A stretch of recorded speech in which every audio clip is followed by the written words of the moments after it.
Sir ఈ మధ్య కాలంలో చూస్తే మనం పిల్లల దగ్గర నుంచి పెద్దవాళ్ళ వరకు కొంతమందికేమో మోకాళ్ళ నొప్పులు వస్తూ ఉంటాయి. పిల్లలకి కూడా ఇప్పుడు ఆర్థరైటిస్ పెయిన్స్ అని ఇవి కూడా వస్తూ ఉంటాయి.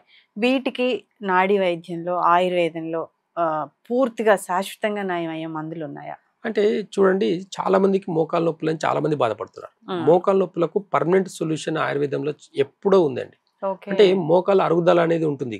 కానీ చాలా మందికి తెలియదు, మోకాళ్ళ అరుగుదల అనేది చాలా తక్కువ మందిలో జరుగుతుంది. అసలు మోకాళ్ళ దగ్గర పెయిన్ వస్తుంది అని అంటే అక్కడ ఉన్న muscle system, nervous system, tendon system కూడా ఇక్కడ క్యాలిక్యులేషన్ వస్తుంది. నాడి చూసి వాళ్ళకు నిజంగా మోకాలు అరిగిందా, లేదా బోన్ డెన్సిటీ వాళ్ళకి ఎంత ఉంది, ఇవన్నీ కనుక్కొని ఒక నాడీ పరీక్ష ద్వారానే, ఎలాంటి ఎక్స్రేలు కూడా మేము చూడం, వాళ్ళు నడిచే పద్ధతిని బట్టే, వాళ్ళు నడుచుకుంటూ వచ్చే ఒక పేషెంట్ డోర్ నుంచి క్యాబిన్ లోపలికి వచ్చే లోపలనే మేము పసిగడతాం అనమాట. ఇలాంటిది అబ్జర్వేషన్లను మాత్రమే చూసి మాత్రమే వాళ్ళ నాడి చూసి వాళ్ళ ఇంటర్నల్ గా ఏ ఆర్గాన్స్ వల్ల ఈ ప్రాబ్లమ్స్ అయినాయి, కిడ్నీ వల్ల అయితే బోన్ రిలేటెడ్ సమస్యలు, లివర్ వల్ల సమస్యలు వచ్చినాయంటే ఖచ్చితంగా మజిల్, నర్వస్ సిస్టమ్, టెండన్స్ వల్ల ప్రాబ్లమ్స్ వస్తాయి.